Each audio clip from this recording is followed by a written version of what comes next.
Daniel wasn't supposed to be on that road. He had taken a detour, looking for a shortcut that didn't exist, cursing his phone's dying battery. The night pressed in around him, the dense forest on either side of the road seeming to lean inward, swallowing the dim glow of his headlights. It had been raining earlier, leaving the pavement slick and treacherous. He checked the clock on the dashboard. Nearly midnight. His stomach grumbled, reminding him he hadn't eaten since noon, but he ignored it. He just wanted to get home. Then he saw it. A shadow, a flicker of movement at the edge of his vision. Before he could react, a large shape lunged into the road. Daniel slammed on the brakes. The tires screeched, the car fishtailing wildly on the wet asphalt. He yanked the wheel, but it was too late. There was a sickening thud. The world tilted. The car skidded off the road, plowing through wet leaves and mud. For a heart-stopping moment he was airborne. Then, with a brutal impact, the vehicle crashed down, shuddering to a stop in the underbrush. Silence. Daniel's breath came in ragged gasps. His pulse pounded in his ears. He flexed his fingers, testing for pain. His ribs ached where the seatbelt had caught him, but nothing felt broken. The car was dead. The headlights flickered, barely illuminating the road above. And then, movement. Daniel's gaze snapped toward the road. His stomach twisted. There, standing in the dim light, was a German shepherd. Should have been dead. He had hit it, he was sure of it. But the dog stood perfectly still, golden eyes locked onto him. Its fur was thick, matted in places, as if it had been out in the wild for too long. Daniel swallowed hard. "Jesus," he muttered, rubbing his face. He reached for his phone. The screen was cracked, but it flickered to life. No signal. Typical. When he looked up again, the dog was gone. A chill slid down his spine.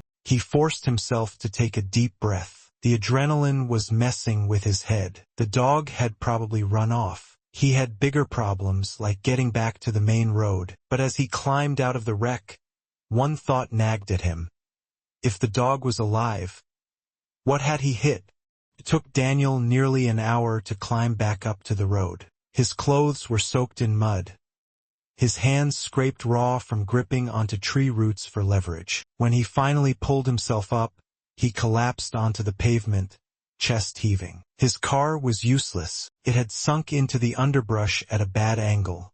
No way he was driving it out of there alone. A gust of wind sent a shiver through him. The night had grown colder. Then he saw them, paw prints. They trailed across the road, vanishing into the trees on the other side. The dog had been here, but there was something off about the tracks. The prints were too deep, too precise, as if they had been pressed into the pavement with deliberate force. A prickling unease crept over Daniel's skin. He followed the prints. The forest swallowed him whole. The air was thick with the scent of damp earth and pine. His flashlight, thankfully not dead, cast long, wavering shadows between the trees. Something about this place felt wrong. Then, in the distance, a sound, faint at first like a whisper carried on the wind. A soft, rhythmic thudding. Footsteps. Daniel's stomach clenched. He wasn't alone. He gripped his flashlight tighter, moving forward cautiously. The path narrowed,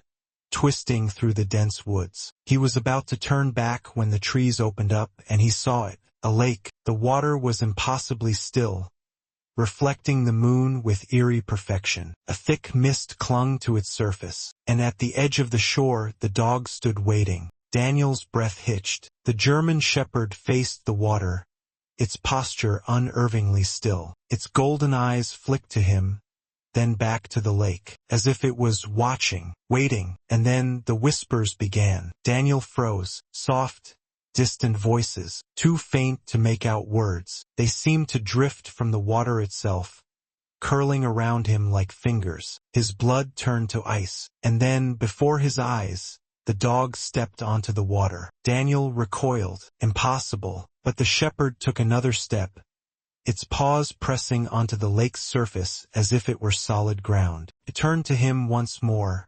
An invitation, a challenge. Daniel didn't move. Then the whispers grew louder. Something beneath the surface stirred. Daniel stumbled back, his heart hammering. His instincts screamed at him to run, but he couldn't. Something rooted him to the spot. Then, the dog let out a low, mournful howl, and the lake answered. A hand, pale and waterlogged, broke through the surface. Daniel ran. He didn't stop running until he reached the road again, his lungs burning. The night felt darker, heavier, as if something had followed him from the lake. His mind was racing. None of this made sense. The dog, the whispers, the hand. He needed answers. The nearest town was miles away, but Daniel walked, determined. Dawn was breaking by the time he stumbled into a small diner, exhausted and shaking. The waitress gave him a strange look but didn't ask questions as she poured him coffee. Then he overheard the locals talking. Another accident near Hollow Lake. His ears perked up. An older man shook his head. Same damn spot. Folks say it's cursed. Daniel leaned forward. What do you mean? The man eyed him. You're not from around here, are you?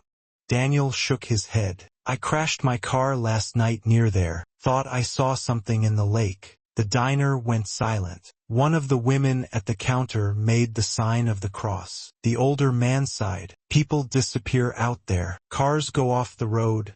Drivers vanish. Only thing anyone ever finds is that damn dog. Daniel's stomach turned to stone. The German shepherd. The man nodded. Yeah, been showing up for years. Always near the crashes. No one knows where it came from, but some folks say it's looking for something. Daniel felt cold all over. He thought of the dog's golden eyes, the whispers, the hand. What's in the lake? He asked, voice barely above a whisper. The old man's gaze darkened. A secret that don't want to stay buried. Daniel's fingers tightened around his coffee cup. He knew one thing for sure. He had to go back. Daniel stood at the edge of the lake, his breath misting in the cold air. The dog was there, waiting, its golden eyes locked onto him. The whispers curled around him like tendrils, wrapping into his thoughts, filling his mind with voices he didn't recognize. But the water was what truly terrified him. It was moving, not with the wind, not with the usual ripples of nature. It churned subtly, as though something beneath the surface was stirring, restless. The hand he had seen before was gone, but he knew that whatever had reached for him was still there. The German shepherd took another step onto the water. His paws made no splash, no indent. It walked as though stepping across glass. Turned to look at Daniel again. An invitation, a dare. Daniel's gut clenched. Everything in him screamed to run. But then the whispers formed words. Help us. His breath caught. His head whipped toward the lake. The voices were real. Help us. More urgent this time. More distinct. They were overlapping. Dozens of voices. Pleading, begging, crying out. The dog let out another low, mournful howl. And then the water erupted. Hands, so many hands, burst through the surface. Pale, bloated, desperate fingers clawing at the air. Some had rings still clinging to the bone. Others bore watches, straps dark with rot. Faces began to rise. Faces of the dead. Daniel staggered back. His pulse pounded in his ears. He recognized some of them. The photos from the diner. The missing people. The German shepherd barked sharply. It faced the lake, stance firm, fur bristling, its growl low and warning. And Daniel knew in that moment that the dog wasn't there to harm him. It was there to protect him. The voices surged in intensity. Daniel fought the urge to cover his ears, to drown them out. But beneath the cacophony, one voice stood out, a child's. Please. Daniel's body moved before his mind could catch up. He took a step forward. Another. The lake's edge was at his feet now. He could see their eyes empty, desperate. And then the dog barked again, a warning. Daniel hesitated. The water shifted. The hands stilled. And then, from deep beneath the surface, something huge began to rise. The shepherd barked frantically, stepping between Daniel and the lake. But it was too late. A grotesque figure emerged, its form barely human. Water poured from its gaping mouth, its eyes black pits of nothingness. It reached for Daniel, its elongated fingers dripping with decay. The whispers turned to screams. Daniel barely had time to react. The dog lunged. Its jaws snapped onto the figure's outstretched arm, its growl vibrating through the air. The figure let out a guttural screech and swatted the dog away hard. Daniel's heart stopped as the shepherd yelped and hit the ground. Rage flared in his chest. He didn't think.